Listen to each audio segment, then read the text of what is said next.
What's up, everybody? We are in Boise, Idaho, hitting this interview today, and sat opposite myself here is somebody that I got to know probably about 6 months ago now. It must be about 6 months ago now.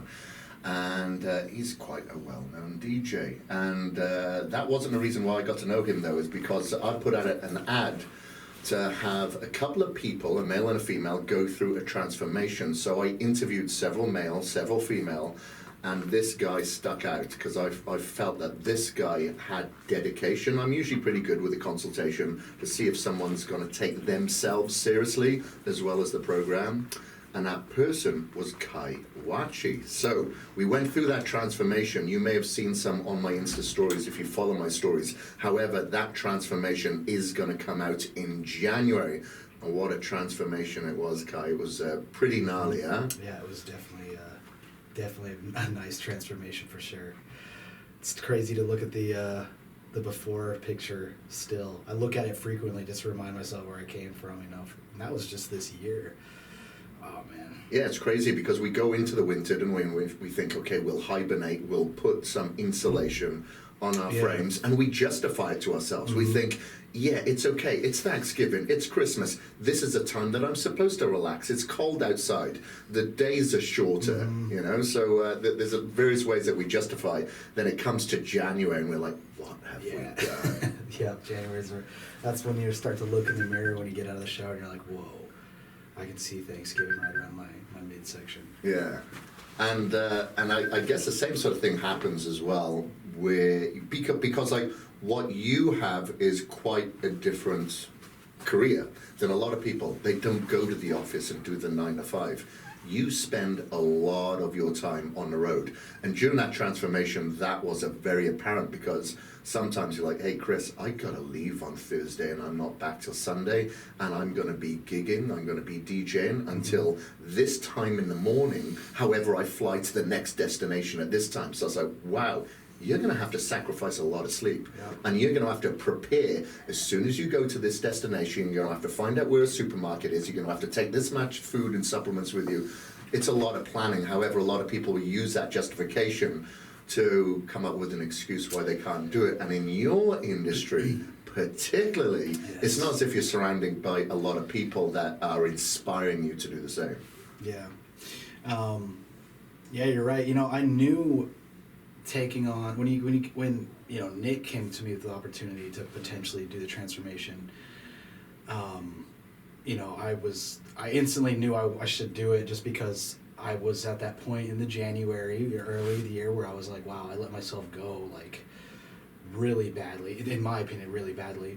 And I knew I was going to be busy during the entire transformation, but I thought it would be, like, a perfect opportunity to see how much how hard I'm willing to go, you know, for, you know, not just how I look physically, but how, you know, my health overall, because I was sitting at a point where, I don't know, I was like 229, 230 at the beginning of the transformation, and like mentally I was just toxic about myself. I couldn't stand like looking at myself in the mirror, and you know, looking back at it now, it definitely trickled into like my relationship life, you know, my music kind of in a way. So like I just had less self-confidence overall because of just that mental toxicity, and it kind of trickles down into other areas, you know. So taking on the transformation, I knew there was going to be times where I'm like, I'm going to be like, there's going to be nights where I'm only going to be able to sleep for 2 hours, and but I'm still going to have to, you know, I really wanted to see how far I push myself on specifically those kind of days, you know, like, am I really about this? Because you know, when I got into fitness, I was like, yeah, I'm really into it, and I was like more into like the hardcore mindset. But then I was like, well, let's go through a real test, like you know, with a real deadline. You're going to be on camera, and there's no like, you can't push it off till tomorrow because there's that end date, and you know, that's relatively soon, you know. Yeah, that sense of urgency definitely has, that definitely wills a person to move forward, even when you have doubt, excuse, weakness, you have social gatherings, whatever to go to. It's much easier for you to say than no, or if you're trying to be persuaded by friends, partner, whoever it is, it's very easy for you to say no because, like you said, you have a deadline, but now you're on a camera as well. So in a way, you're putting your sincerity on the line because you're being so transparent at the same time. Yeah. So when you're actually going through something like that, how does that have an effect on your career? Because obviously you need to be mentally on point, you need to be sharp. Were there days that you're feeling so lethargic that it had a negative impact on your work? Is this during? You mean during the transformation? During. Yeah, during the transformation. Yeah, there was definitely points where, you know, probably not so much during the show itself, like the hour that I would play or the hour and a half or whatever that I'd play, but certainly in terms of like preparing my set for the show, like trying to focus in my hotel room or trying to get work done on an airplane, where I'm like 3 hours of sleep. I just got done with an hour of cardio, and you know, now I'm trying to get work done, and I would just be so swamped, you know. And I mean, at the time, no carbs, you know, just very little food. But I don't know, you just kind of find ways to push through. You kind of just trust the process, you know. So kind of found ways around it. A little extra caffeine here and there was kind of, I felt was necessary for sure. But I got through it. Yeah, so you got through it during that time, okay? And what were you know, so this, I'm trying to paint a picture of comparison here now. So obviously you're feeling a little bit tired, lethargic beforehand. Now I want to know, what was the comparison with yourself mentally as far as your career, your relationships and everything like that before you started this transformation compared to after the transformation? Okay. Yeah, so before the transformation, I definitely still had like moments mentally and physically. I wouldn't even say moments, it was actually pretty common where I was super lethargic just because I was out of shape. I wasn't doing any cardio. I was eating a ton of fried foods, heavy in oils, nasty stuff. And it really, like, before and after, so like now what I notice is the mental clarity, the brain fog is gone. It's almost, you know, I still have days where I don't feel as optimal as I'd like to be, but back before the transformation, I was just brain fog all the time. There'd be times where I'm like, I couldn't even focus on making a song for half an hour, where I would just be like, I don't know if it was low blood sugar from like just the horrible swing of insulin from the, you know, the bad food choices I made, or if it was just not having, you know, a nutritionally rich diet. It would really hinder my creative side for sure in terms of the music I would create. I actually, now looking back at it now, that was actually a time where I was I felt stuck in like I wasn't getting better at my craft. I was kind of plateauing, and I'm looking at the competition, or, you know, the quote competition, and then watching them advance and level up, and I was just like, I don't know what's going on with me, but you know, come to find out now, it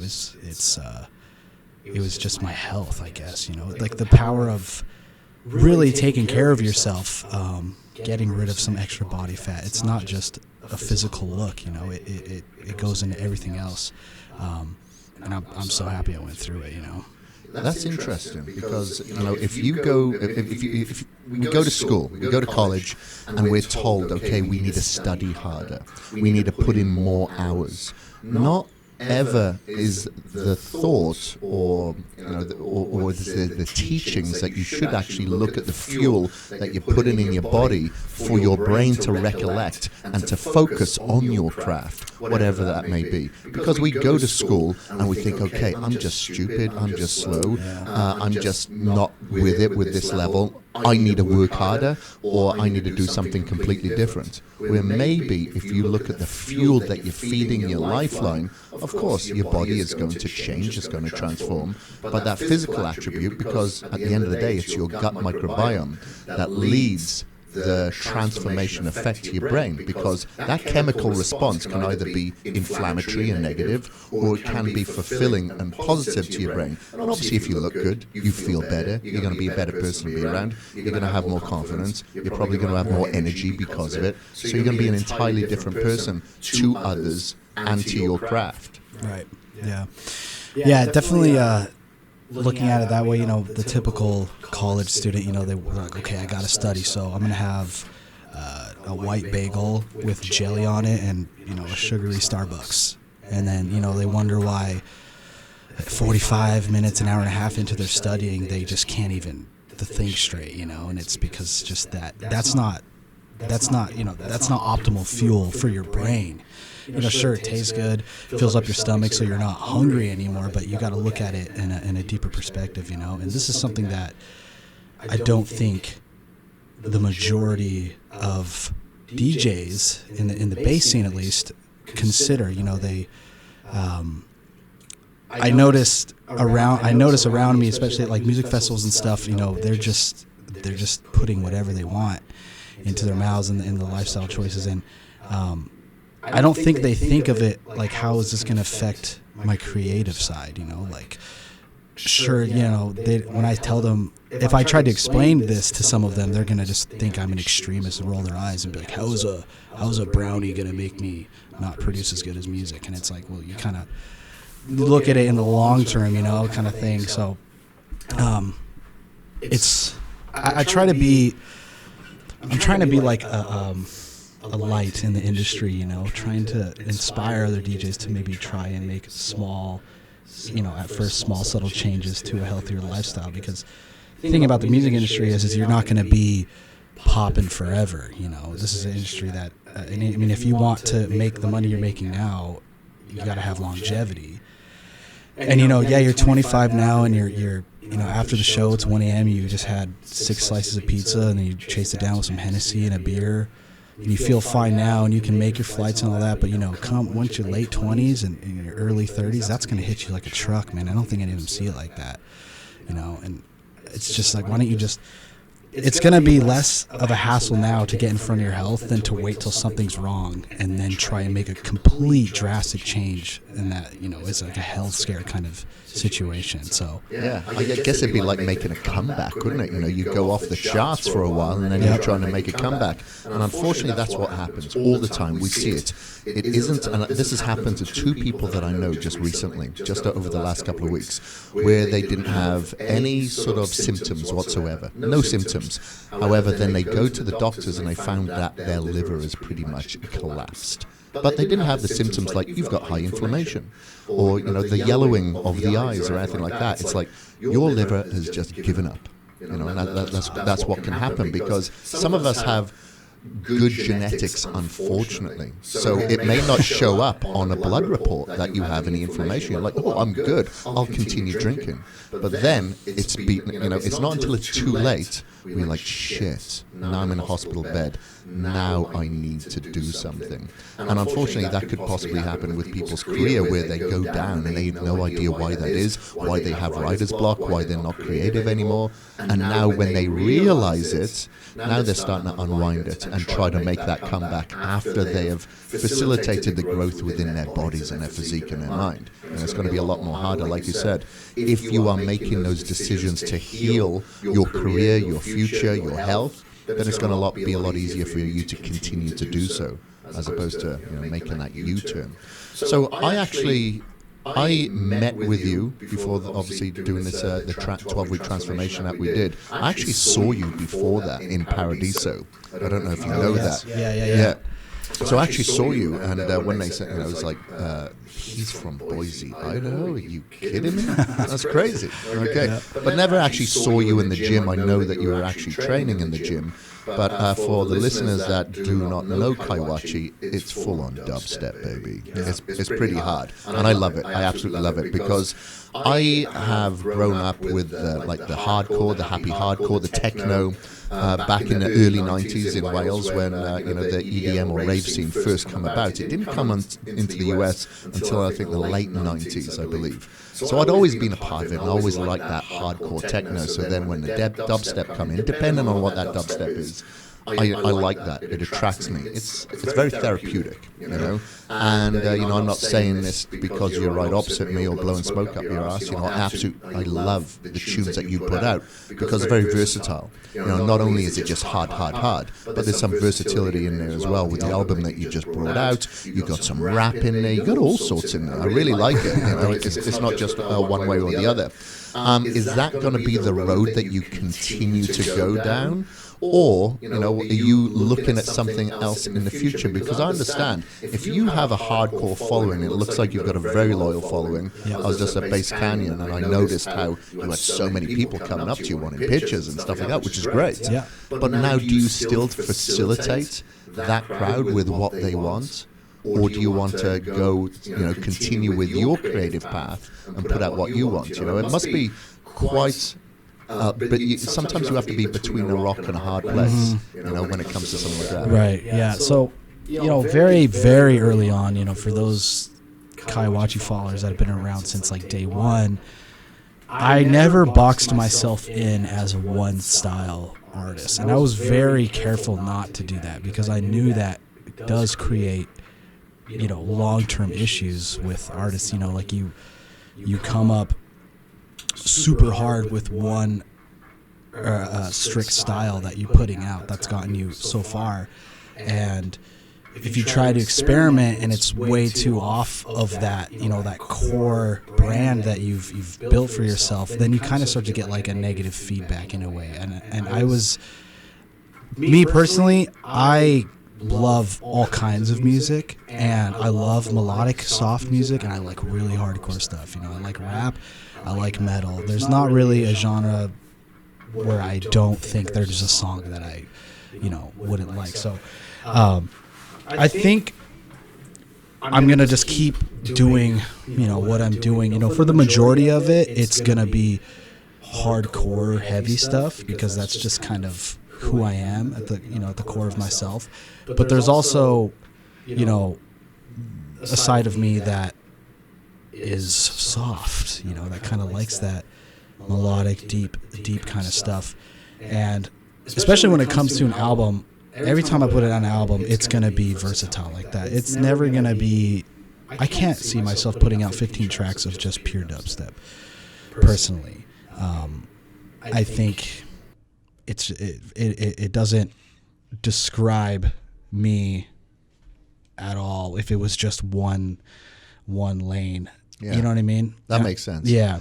But when you're putting out a live gig, such as like Base Canyon, I assume that you're changing the melodic feel of that album that you're putting out to have to create it, to replicate it to the audience that is there for you. Right. So you're going to make it a little bit harder, right? Yeah, definitely. So that's something I'm actually still working on perfecting, and I don't think there's ever a time, honestly, in a DJ's life where it's like I have the perfect set. Like, honestly, we're always changing our sets. We're trying new things almost every show, and then we were like, okay, well, that idea that I thought was going to be sick didn't work, or they didn't like it. So I'm trying to find like the as close to perfect as I can the placement for the melodic stuff of Wachi. Because, most of the time I play just hard stuff, but then after this album came out, there's a lot of, one of the most popular songs on the album is my song Photograph, and it's like probably the softer ones. It's like a really cool vibey one. And I actually get a lot of people wanting me to play the softer stuff.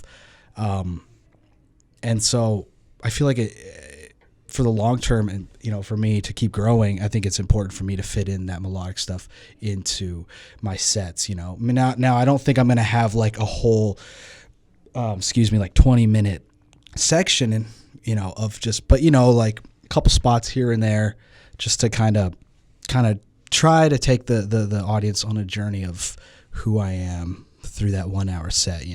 Yeah, I like that. Yeah. I like that. So, it goes to show if your personality is feeling good about yourself, because you've been taking care of yourself, that is going to come out in your music and your live gigs. And your live gigs are pretty energetic now. So when we finished that 12-week transformation, just a week prior to that, we were in EDC. You was at Red Rocks and EDC playing over that weekend.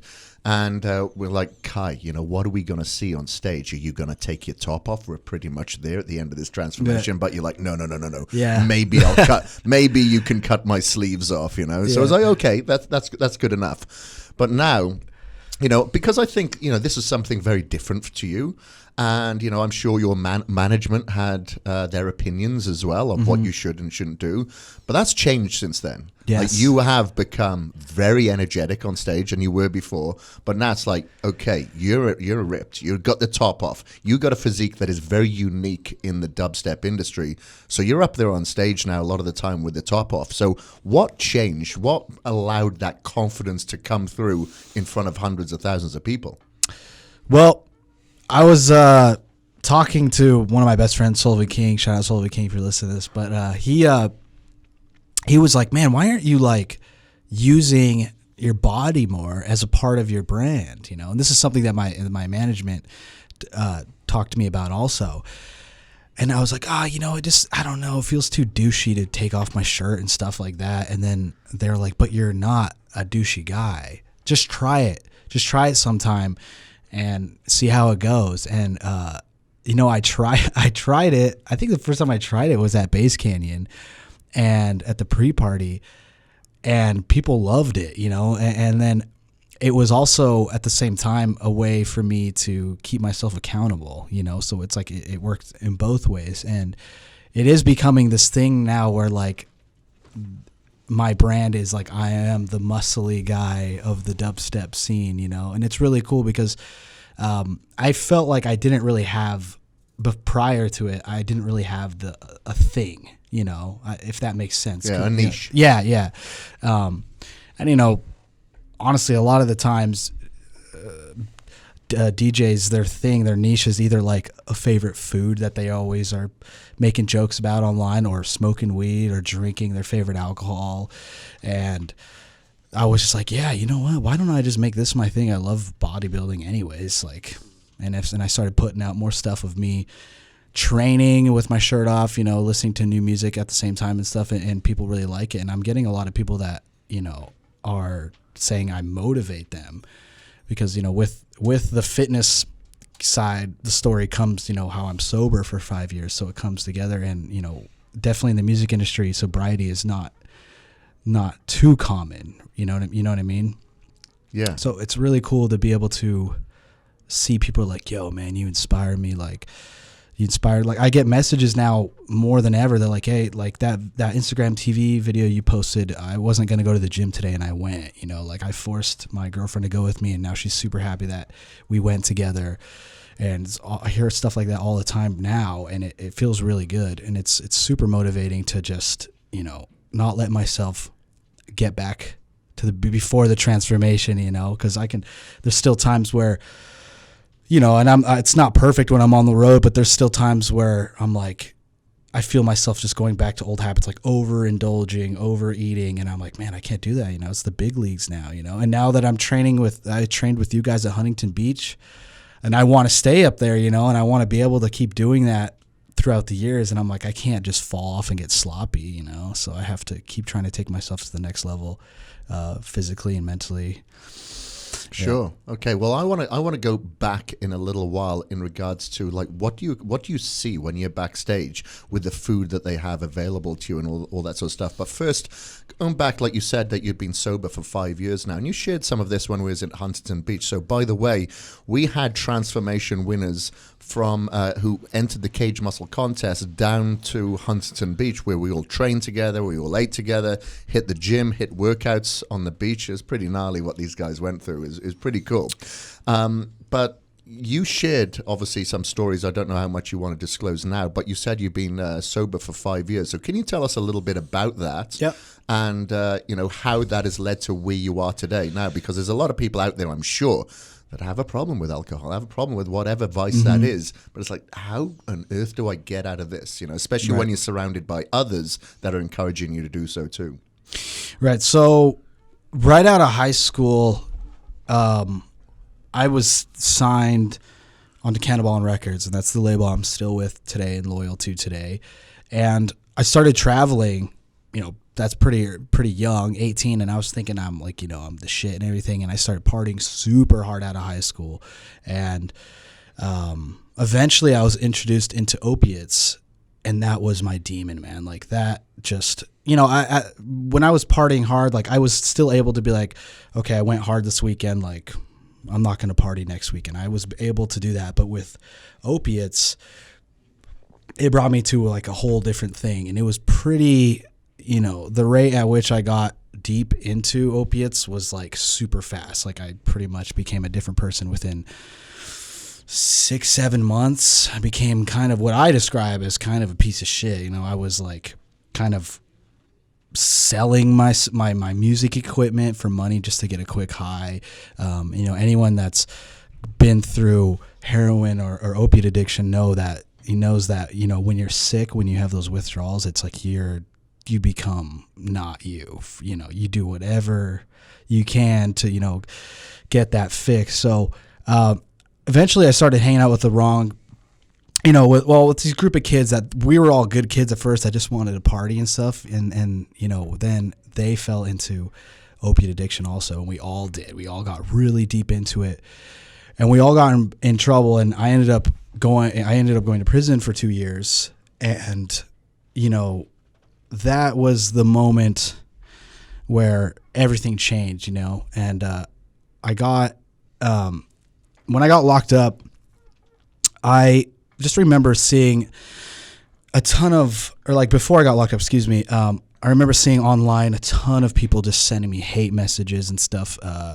and just nasty comments from people who really looked up to me, and that's okay because, I came out that I was involved with, drug dealing, opiates, and I got a lot of hate for it. And when I went into jail, I immediately was like, this is not me. This is not it. Like, I'm making a change now, and I'm like, I have to be here. So I might as well, I'm like, I need to destroy who I am currently and rebuild myself to the person that I want to become, And so I remember seeing a ton of people like, oh, you're done. You're a piece of shit. You're going to be struggling with drugs forever.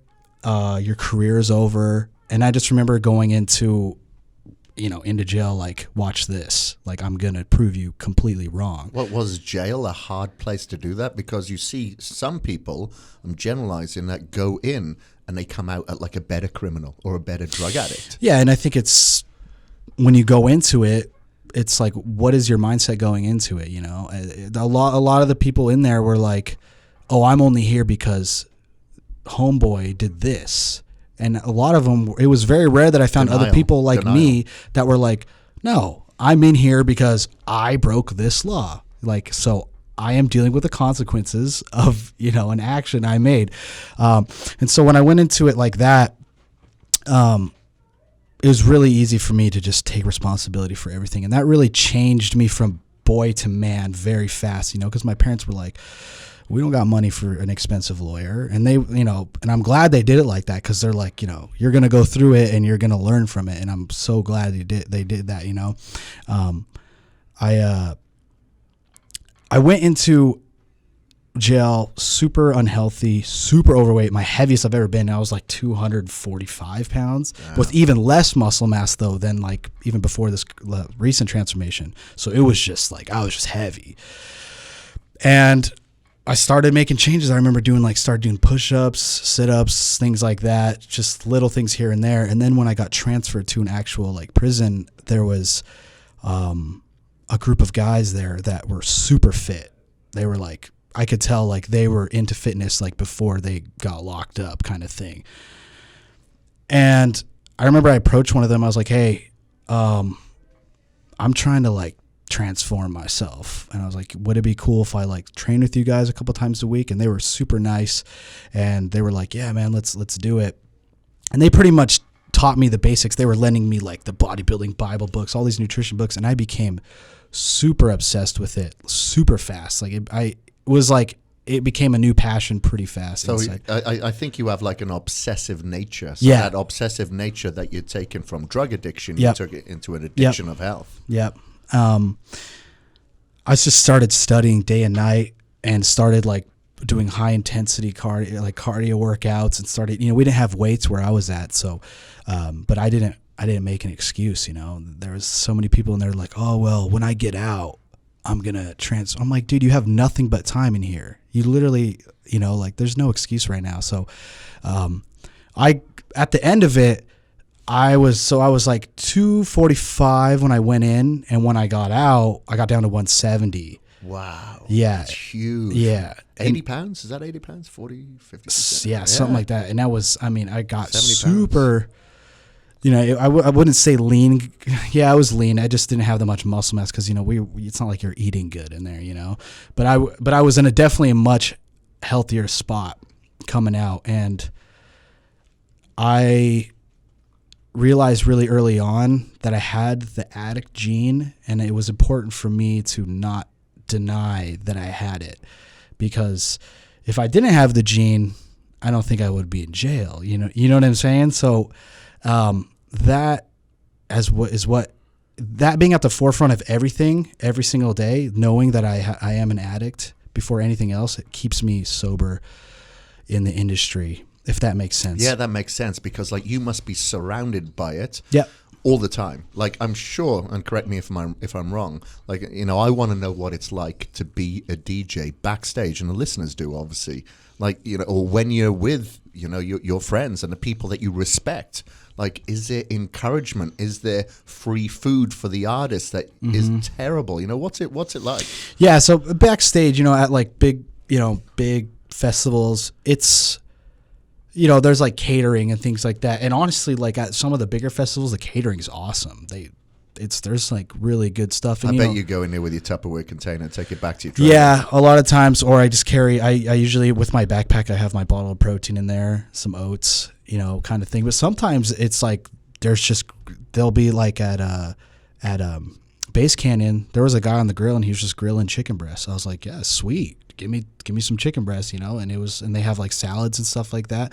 Now, a lot of the times, like when you're not, I'm not playing festivals every weekend. A lot of times I'm just in clubs or venues, and they get you, snacks, just like pretzels and chips like that. And it's, I do kind of struggle sometimes. Sometimes I'm like, yeah, I'm going to take a handful, and a handful turns into too much. And then I'm like, I should have just not even had any at all.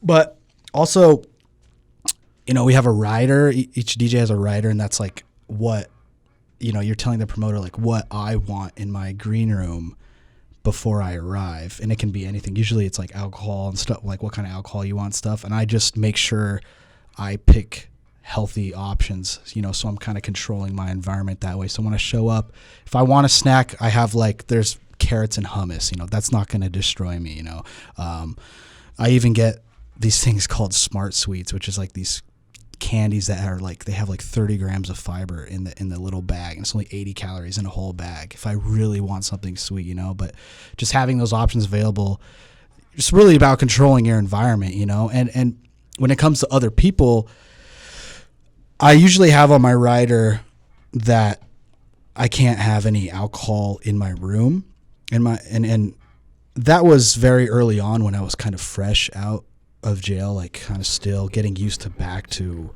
the industry. And now I can be around anything and I just say no. And it's as simple as that for me, but that's because I've built that, that power like a muscle. I've just trained myself over and over and over. And, I don't even have any cravings or anything like that. When I get offered stuff or when I see things going on, I don't, because I know, it's like I said earlier, when I put me being an addict at the forefront, I know where that road's going to take me. I know, and I get it all the time. Why don't you just have one shot, man? It's New Year's. Just one beer. Have a light beer. So, it's less calories. I'm like, it's not about that, man. And it's, it's not the fact that, it's not like I'm going to have one beer and then 2 days later I'm going to go, do a ton of painkillers or something, but it's like, okay, I might have one beer and then I see, whoa, nothing bad happened. Okay. And then the next weekend I might have two. And then like a month from then, maybe I'll have 3. And eventually it's just taking me down that road to where one day I might get so drunk and someone's like, hey man, I got some pills. And I'll just be drunk. I'm like, screw it, whatever. And then I'm back to square one, you know? And I told myself why go back? I've come so far, like with the prison and everything. I remember telling myself, this is the lowest I'll ever be, period. I am making that the standard for myself. Like that, there will never be a lower low than this. In jail, you know, addicted to drugs, unhealthy, overweight. And, you know, I had the world going for myself at the time. I was coming up pretty hard in the industry back then.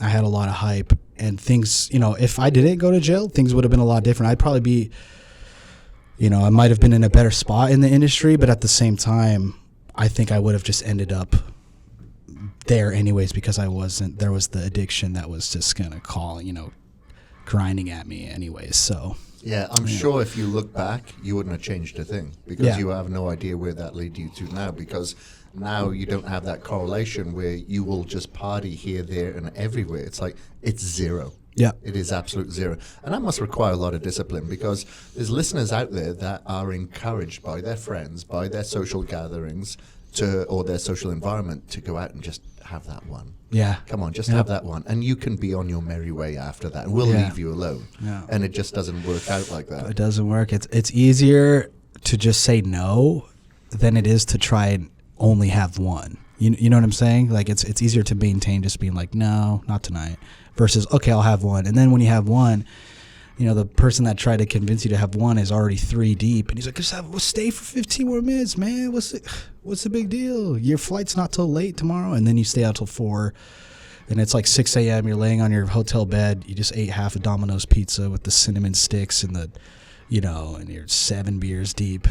And you're just like, ugh. Because that's another thing what alcohol and drugs will do. It will justify you to go and eat pizza and eat burgers, and it's okay because it's just that one time, and you're not thinking straight, but you justify it as thinking straight. Yeah, definitely. And it becomes really routine for a lot of artists, you know. I think a lot of people in the industry would benefit from viewing. Whenever we go to these festivals, it seems like everyone's in a celebratory mode, and and I get it. Like, you know, if it's the first time you're playing EDC or whatever as an artist, like that is something you should celebrate, you know. But it's very easy to get that to make that celebratory mode into every single show, you know. And so if you're living life like that every single weekend, you're gonna just wake up one day like burnt. You're gonna be burnt to a crisp, you know. And then your body's gonna force you to slow down, you know. Whether you make the decision now, you know, if you're going this hard in the industry, like with alcohol and drugs and not eating, you know, healthy, conscious foods, you're going to get stopped eventually, in my opinion. When that might be in form of, you know, you get in trouble, like for me, or you have a huge health scare, you know, where it's like, yo, dude, you know, you're seriously lacking in this part, and it's like your body is telling you, you get super sick, you know, all of these years of partying just hit you in 1 year, and then you have to take a huge break in music. And the thing about the music industry is if you go away for a year, unless you're super big time already, like OG status, you know, you have a big hill to climb, you know, and it's already a grind just to maintain where you're at and try to climb each year, you know. And by just the choices you make outside of that career, you know, if they can, it's like they can heal you or hurt you in the long run. Yeah, I like that. Yeah. I like that. So I like that. I like the picture that I've got in my head now, and you know, like I put up a post. I think it's just a couple of days ago, and it was in relation to Sunshine's birthday. That was a week ago, because, like, you know, I had people in Vegas message me saying, "Why aren't you here, man?" Because it was the Olympia weekend and I didn't go down. And usually you do the pool party and all that sort of stuff. So I was having videos from people. It was Sunshine's birthday as well, so I had messages from other people as well, because I went out for like 2 hours from 7 till 9 something, and then I went home and I checked my phone and I saw a load of messages from friends that were going out and then meeting up with Sunshine, and she was with some friends as well. And I said, no guys, I'm on my way home. And then, people are messaging saying, you suck, man. Why didn't you come out? And all that stuff. And I love these guys, it's fine, But, it's funny, when I put the post up, a lot of people say, that's no fun. You need balance in your life, dude. And I have balance, I'm okay with that. But you must have that all the time, because people assume because you're strict like that, there's no balance and you're not having any fun in your life. Yeah. Yet, I mentioned, I know yogis that don't go out. Maybe they have, a month of silence or whatever. But these people are very peaceful and happy. Yeah. They don't sniff alcohol. Right. But you must get that a lot, where saying you must be pretty boring or sad, or you don't have a balanced life. Yeah. I think a lot of people think of it like that, but I'm like, well, I just had to, at some point I had to change what I perceived as having fun. You know what I'm saying? Like, and I did go through that period where I had to change it. I remember I was thinking, okay, well, when I get out, and since I'm going to be on probation and stuff, I'm not going to be able to have fun. And I remember thinking to myself, wait, have fun? Like, and my mind automatically associated with having fun with, popping bottles, taking shots, hanging out with a ton of people, hanging out, partying with women, this kind of thing. And eventually, it's really just about changing your lifestyle. And, fun for me, I look for, as soon as I leave the gym every morning, I can't wait to hit it again tomorrow. I get, and I'm stoked. And, I am super strict in some ways, but I don't know. I just don't view, like, some of the stuff that other people view as like, oh, you don't have any fun. I just don't view that as fun. Like, as soon as we're done with the show, it's back to the hotel, relax, take a bathrobe, call my girlfriend. That's fun to me, and get ready for tomorrow, business done, we can do some social media stuff or whatever in my hotel room. And I usually only, like, my closest friends in the industry who are also artists are the same way. They may not be sober, but they just sort of like they might have one beer at the show, and then as soon as they're done, they're like, all right, let's go. Let's call an Uber. Let's maybe go get some, to eat or something, Us getting something, like, for example, me getting food after a show at, like, midnight or 1 a.m., that's, like, a crazy night. Like, oh, man, I'm eating past midnight. I don't normally do that, whatever, celebrate. That's, like, considered, me being that's me being crazy, I guess, if that makes sense. No, that makes sense, because me being crazy is being up after 9:30. Yeah. You don't have any choice doing what you do, but I have that choice. But, like, I totally relate, because when I go to events like an expo or anything like that, and you've just been interacting with so many people all day, and then maybe the sponsor or whoever you're there with, and you haven't seen them for years, and they all want to go out, or they want to go out and eat even. That's fine. I'm like, I need to go back to my hotel room and just have silence, because I got to get rid of all the noise. And those expos can be pretty noisy anyway. But again, exactly what you said. To me, I am now content, and I'm so happy. Yeah. Because guess what? It's like 9:30. I don't have to go out that, further than that. And I can get up in the morning and grind it before I go back to that expo. Yeah, again, exactly. Yeah. That's your AA batteries, I feel. You get up in the morning, you'll be able to grind it in the gym, and now I feel like I'm fueled and I feel good for the day. Because Sunshine knows what I'm like. I am an ass if I don't get my exercise in, really. I'm kind of, there's an itch that I need to scratch if I don't get it in. Yeah, my girlfriend is same way. Like, sometimes if she's up, I'm in bed, I'm like lights out by like 10:30 max. And like, and I'm a super light sleeper, so if I hear her on her phone next to me or whatever past 10:30, like, I become kind of an ass too. And she's just like, geez. I'm like, no. She's like, you'll be fine on 7.5. I'm like, no, I need 8 flat. Like, I need that to be optimal for tomorrow's training session. I'm kind of that way also. It's funny you say that. That's funny. And so she's up later than you, and you're the DJ. Yeah, sometimes, yeah. But yeah, that's when I'm home. I'm like so strict on my routine when I'm home, because I need that. That's my balance. Because when I'm on the road, it's the complete opposite. I get into the state at like 11:30 or whatever, and then it's like if I arrive the night before, it's like I don't get to my hotel till 1 a.m. I don't fall asleep till like 2 a.m. Then I wake up randomly the next day, and then I have to play the show and go to bed late again, and like my circadian rhythm kind of starts to get all wacky, and it gets hard sometimes when I'm traveling frequently. Every week, I'm sure you've experienced this, like you don't really ever find a set circadian rhythm. It's like you're bouncing back and forth, so it's like your body recovery is just like starts to kind of tank. Yeah. And I start to have to like, take my foot off the gas when it comes to training, just because it's like I'm not getting anything out of it if my recovery starts to suck. And I can't even, if you're trying to build muscle and you add drugs and alcohol and even less sleep into the mix, I can't even imagine, and it's like no wonder a lot of these people find it so hard. These people, meaning like people in the industry, find it so hard to put on muscle or get in shape, Yeah.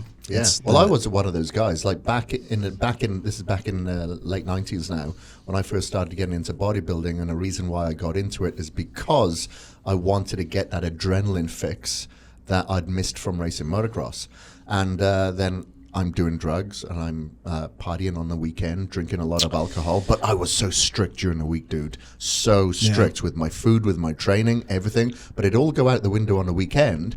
And I couldn't understand why I wasn't making evolutionary gains in my muscle and my strength. I was like, what the hell's going on? Yeah. I'm only partying over the weekend and I'm being strict, not really realizing that you don't really get it back into the routine until maybe the Wednesday or Thursday. Exactly. And then you back off it again. A lot of people think, Friday night, you get super drunk, you wake up Saturday, and you don't work out or do anything because you're so hungover. They think it's just that Saturday that they messed up or whatever. Yeah, because they usually take the weekends off training anyway. It's like, dude, it slows down your recovery. You obviously know this. It slows down your recovery so much, man. It's like, and it's by the time you're fully recovered from that last weekend, it's about to be the next weekend, and you're going to do the same thing. Yeah. And you're wondering, these people are lifting all the time, or and trying to lose weight, and it's just nothing's happening, and that's why they're like, well, fuck it.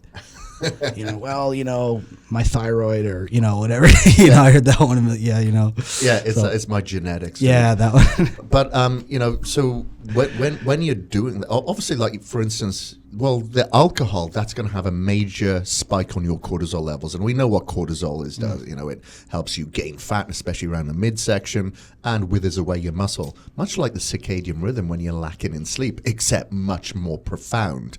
And I remember, I don't know if you know the DJ Sasha. So this is a guy, UK based. This is going back some years ago now, when I was in one of the lounges for British Airways, and I bumped into him there, and I was chatting to him for about an hour or so, hassling him, because we were both on a flight on the way to India, and it was for New Year's Eve. He was playing at Goa, and then he was telling me about his schedule. He had to go from there to Scandinavia, then another country, to Canada, and then back over in Asia somewhere. I'm like, dude, when do you sleep? Like, how do you get into your time zone? And he basically said, I created my own time zone. I sleep on the planes.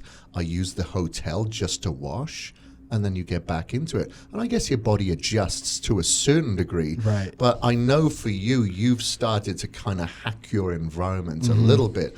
Like, we've got a couple of biohacks that you're starting to implement. What is it that you're doing now to help with, for instance, things like that are out of your control with your sleep and with the travel and the different time zones? Well, when I travel, when I'm in the airport, I always have blue blocking glasses. It's like become a standard of mine. And I actually need to get some more powerful ones, because I think the ones I'm using aren't good enough. What are you using at the moment? I don't remember the brand. They're honestly were kind of like a cheaper one on Amazon, because I kind of wanted to see if it's like, I honestly didn't buy into it that much at first, but now when when I'm traveling, you tend to stare at screens more often, and you're surrounded by lights and all kinds of stuff. And I remember I'd always be like, oh, I'm getting another travel migraine, and it's like, well, what is that from? I'm hydrated. I'm always on top of my hydration. I never am let myself become super hungry most of the time.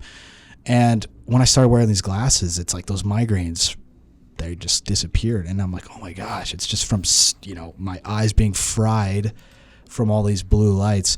So that's one thing I always try and I usually always wear when I'm traveling. And another one is ice baths in the hotels. Those are awesome. It's a little, sometimes it's difficult, but I'll just bring a trash bag in my luggage, a rolled up trash bag, and then I'll go to the ice machine. I'll just sit there and take all the ice, and I go fill up the tub as much as I can. And that really seems to, kind of de-stress me, especially after, a long day of traveling. You can just feel like, I don't know if you can just feel the cortisol, just like all the stress. The cortisol, and you just feel toxic. Yeah, you gross, and you're sweating, but that sweat feels extra nasty. Like, you know what I mean? You know what I'm saying? Like, it's this travel sweat. I don't know how to explain it. Well, you think about it, when you're going through the security, you're going through the gamma rays, or the X-rays there, and you've got the gamma rays that you're exposed to when you're flying, the EMFs, all of that, and then the artificial light, like the vibration of the frequency of the sun is about 1,500.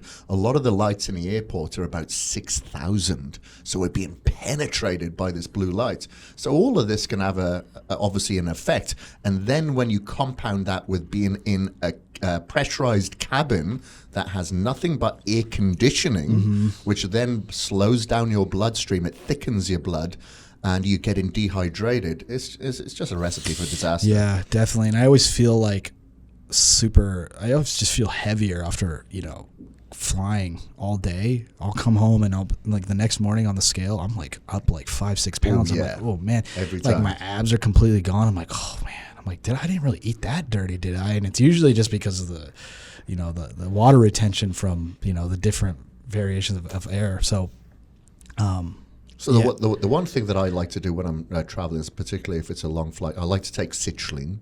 I have plenty of citrulline to help with the blood vasodilation.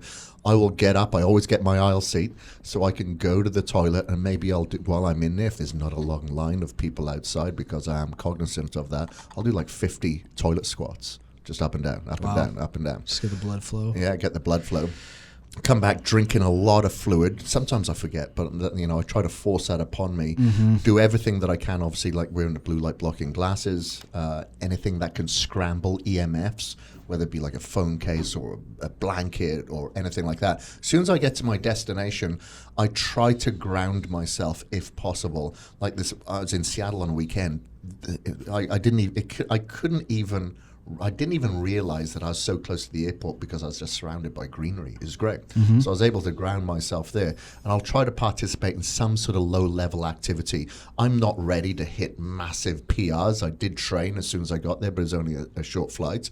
But if anything, maybe get out in the sun and just go for a low-level walk and get the blood flowing. And just, if you can't ground yourself, there's no grass here, you can get on sand, or you can even get earthing mats now that can help as well.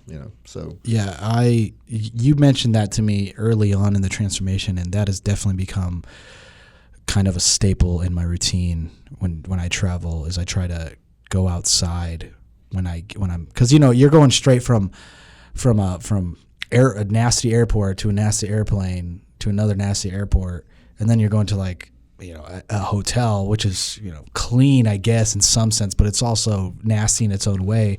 So I try and make like at least 20 to 30 minutes of where I'll just stand outside, even if it's like, if there's no grass, I'll just sit outside on a bench and just breathe in the fresh air, and just to get out. And it really does it kind of calms me down from all like the just intensity of being around that environment. And I've become super, anyone who's super into fitness, it's crazy how sensitive you can become. Like, you could tell, like, when you just eat. So attuned. Yeah, and people are like, how do you... Now, I'll eat, like, someone's like, oh, try these chips. I'll try, like, 3, and they're like, within, like, you could, within seconds, you're like, oh. The vegetable oil, so inflammatory. Like, oh, and they're like, how do you even...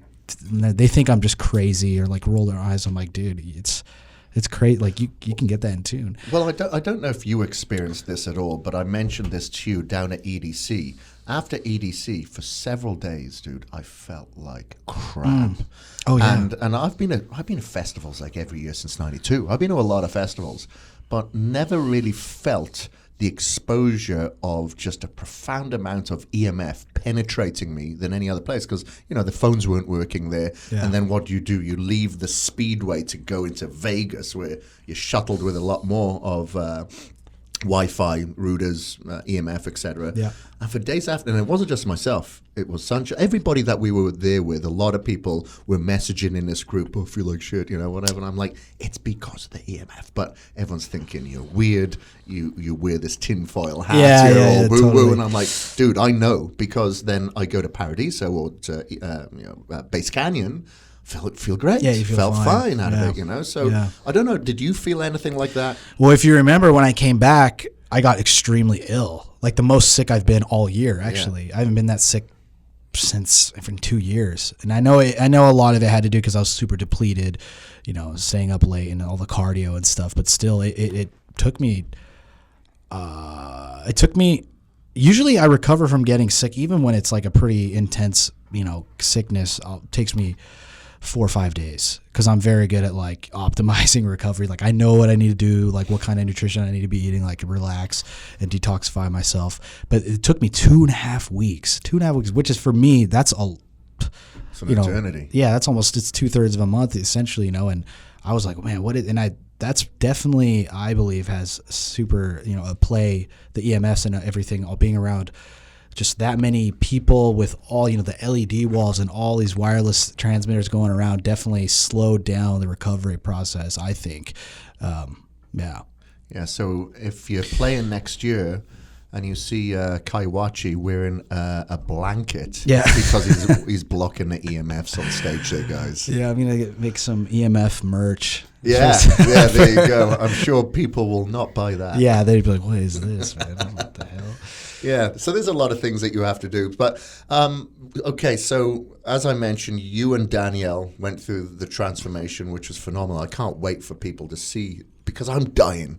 Because so many people say, hey, so how did that transformation go? Like, and when's like, it coming out? I'm like, it's not coming out for a... Yeah, like, we got to edit that bad boy. That's a huge animal to edit. But I'm dying to show people the pictures. But obviously can't at this time. But the transformation that you went through was absolutely phenomenal. The transformation that Danielle went through was absolutely phenomenal as well. So, now you're inspiring others in a completely different realm, which is great, because like I inspire people within the fitness community, but you're inspiring people now completely separate to the fitness community. Of course, you see a lot of people at these events that obviously work out, they look good, right. But there's a lot of people that you're actually taking possibly from being, just standard people that are inactive to active. Yeah. Like, have you had a lot of people come to you asking you for advice and where they should start? Yes, all like more now so than ever, especially with me pushing fitness as a part of the Wachi niche, and it is awesome to really even just like helping people, like, hey man, like this is what I eat. What do you think of this? And I'm like, I'm not certified. I'm not a certified nutritionalist or anything like that, but I'll be like, yo, that's not enough, protein or this, and just like helping people like that. And it feels really good. And I get messages a lot. We're like, yo, now more than ever, I've gotten people that are coming out and said, hey dude, like I heard about your story and now I'm 3 months sober from drugs and alcohol, because, you showed me that I could still enjoy, a part of my life in the electronic music industry, but and be able to not be totally controlled by, the drugs and alcohol, like not, being able to go there. Because most of the time you're told, you can't go to that environment at all. I remember that was one of the things I heard all the time, was like, you can't, I don't know if you're going to be able to be a DJ anymore because of, the issues with your addiction. And I just, I don't know, maybe it's just because I took real control of my mind, or not, but it became super easy for me, Yeah. But yeah, it's inspiring people that are like, maybe they didn't even think about fitness as a part of their life to maybe now, and they implemented their life. It's like the best feeling, man. It's really cool. It's awesome. And it's super motivating for me to like push myself in the gym. I'm like, well, fuck, man, like these people are counting on me. I can't half-ass this leg workout today. You know, I got to go hard, you know? So it works. It works in a lot of different ways. It's really cool. That is cool. So some of your merch now that you're going to put out will be more tank tops and sleeveless tops. And yeah, stuff. actually, we're in the talks of, you know, potentially making like a demigod. That's the name of my album, by the way, for you guys that don't know. But a demigod like gym line with like some starter like gym merch. We'll see. It's just an idea that we're thinking about. Well, you think about it, it could be like a hybrid of festival and gym merch, because a lot of people, females and males, do wear that sort of stuff. Yeah, they wear stringers and stuff like that. So it could work, you know.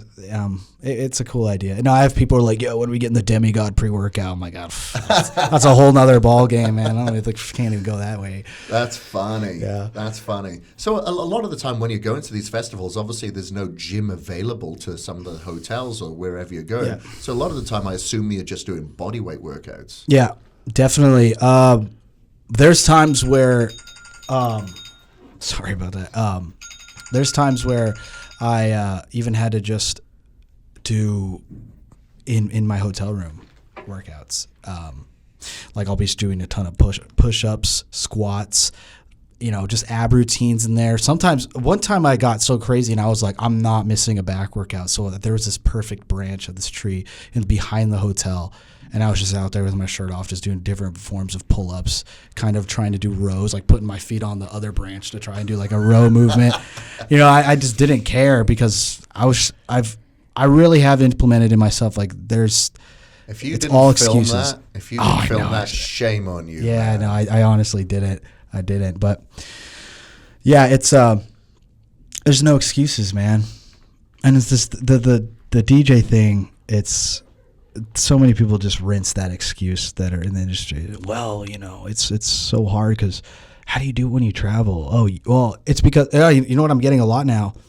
Oh yeah, I would do it too. I could be that too if I had Kris training me. They just think like you're my personal trainer 24/7, and I'm like, man, like, but he doesn't. It's not like he's coming there and forcing me to do anything, you know. Even when I was doing the transformation, but there's all kinds of excuses like that. Yeah, exactly. See, this is why I always tell people that the time that you're with me, that's just a boot camp for the rest of your life. You know what to do now. Yeah. You've got the tools and the motivation and the discipline and accountability now to actually go and do that yourself.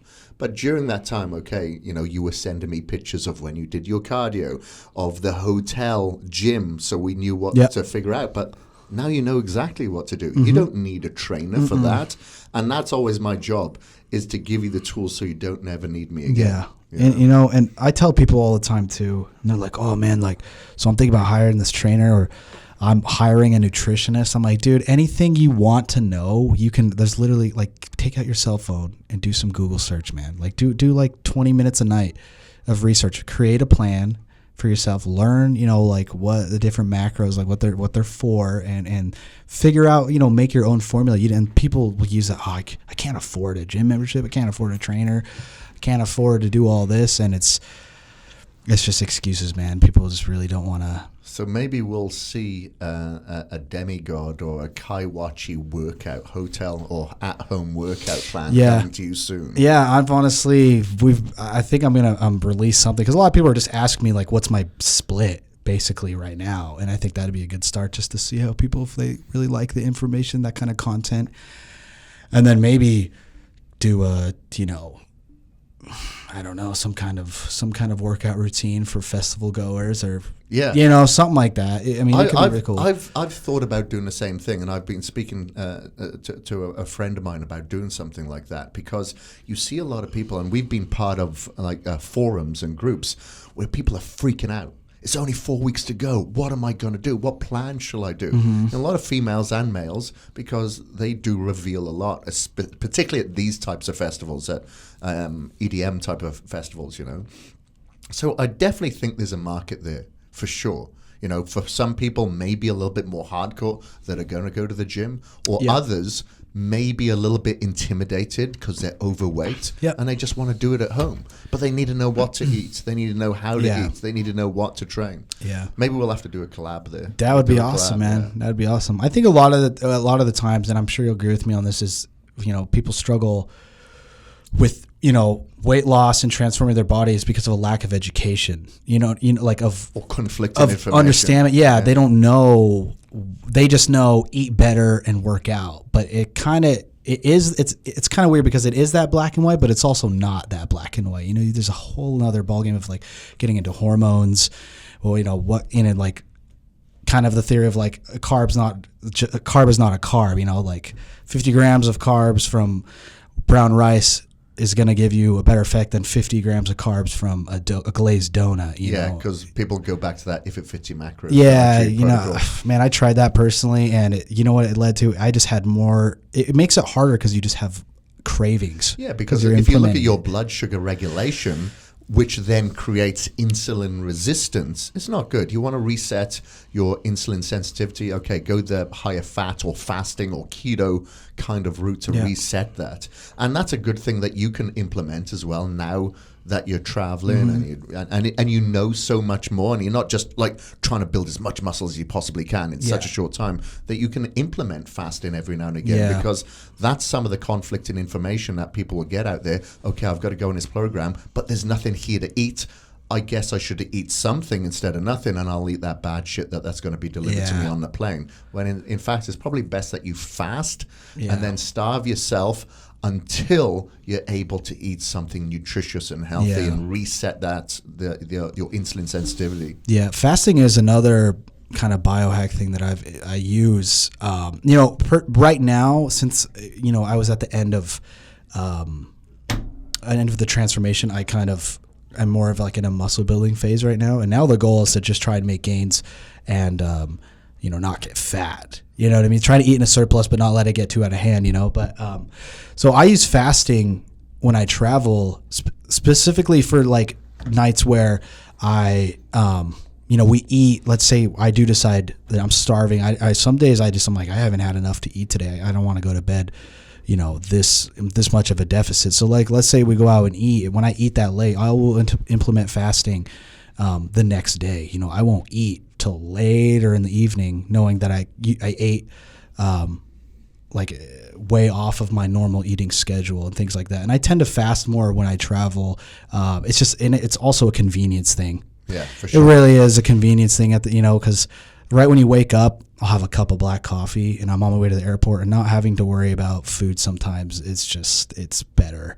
It's more practical, I think, when I'm traveling, for sure. Yeah, for sure. And sometimes, it's particularly, like you said, when you're traveling and you can put on so much weight and you feel slow, it can actually enhance, I feel, the insulin sensitivity that you can easily become very resistant. I think when your sleep is down, you're becoming more insulin resistant. And then you're eating the bad food that's possibly available, you're dehydrated. I really think it's great at resetting you. And especially when you need to be on your game mentally, it's good not to have so much food in your system. Yeah. And maybe you're just going to have maybe a coffee with some MCT in there, some collagen, and you're good to go. Yeah, definitely. It honestly, when I'm traveling, when I'm fasting, when I don't eat, I can focus more. Because, I have layovers all the time. And when I'm fasting, I can just work and focus because I'm on my A game mentally when I'm fasting. That combined with some caffeine, it's like, I'm in work mode, And, sometimes you think, well, if I eat, I'll have better energy and stuff like that. But sometimes it just does the complete opposite when I'm traveling, And right now, like when I'm at home, I eat from morning up until like kind of night. But I'm trying to put on a little more muscle right now. But and I'm kind of used to that. But when it comes to me being like I'm not sleeping as optimally when I'm traveling, the fasting helps. It helps kind of negate like the lethargic feeling of missing 3 hours of sleep that you're normally used to getting to. You know what I'm saying? And it's kind of empowering as well that you don't have to walk around with bags of food with you all the time. Yeah. Well, this has been a great conversation, my man. Yeah, man. I appreciate it. Yeah, of course. So if people want to check out your album, they want to check you out or your merch or anything like that, and I'll put all the links in the show notes, by the way, and you've got an upcoming tour as well. Yep. So you're heading pretty much everywhere all over the US. Yeah, it's pretty much across the US. It's not just one side of the US, so it'll be some East Coast, some on the West Coast. It's called the Demigod Tour, and that's named after my album, Demigod. You can find that on Spotify or iTunes, Apple Music. It's available everywhere. And for all the other information about me, like for merch and stuff like that, you can go to kaiwachimusic.com, and that'll have all my tour dates, all my most recent music, and my merch on there too. So how do you spell that? KaiWachimusic.com. Cool. And Kaiwachi is his real name, by the way. Yes. I remember Sunshine saying, well, what's your real name? That is my real name. Yes. So for everyone listening, so a lot of people don't know that. My first name's Kai, last name's Wachi, and I was like, this is a cool enough name. I don't need to make a new name for it. I'll just keep it calling myself. So that's pretty badass. Yep. Yeah. So guys, like I've seen Kai play 3 times now, and I definitely suggest it because it is high energy. Like you will burn calories at one of those gigs, and I guarantee you, Kai is burning some serious calories. Like you quantify everything on your Apple Watch. Well, how many calories you burn? Was it? Is a huge amount. Yeah, it's so crazy, man. On average, I burn right around 900 to 1,000 calories in an hour set. That's insane. Yeah, it depends. Like if I'm doing like a back-to-back with some friends, it won't be so much because like some of the time they'll be doing stuff. But normally right around 1,000 calories. And yeah, that adds up really fast, like for my recovery on the weekends too. Man, so by the end of this tour, dude, you're going to be shredded. Yeah, I better be shredded, man. I better be shredded for winter. I'll be shredded. I'll be ready for next year super early. Yeah, that's it. All right, guys, so check out the link in my show notes, or the links that I've put in my show notes for the merch, for the website, and obviously to follow Kai. If you do have any questions for him, you can actually go to the YouTube as well, where this is going to be published, and you can ask questions for both of us there. But thank you very much, sir. I appreciate it. Yeah. And keep kicking ass, pleasure, man. Taking man. names. Yes, sir. All right. Awesome. That was awesome. Good job, man. Good job. Yeah, that was awesome. Sorry about my phone. I Don't put it worry. on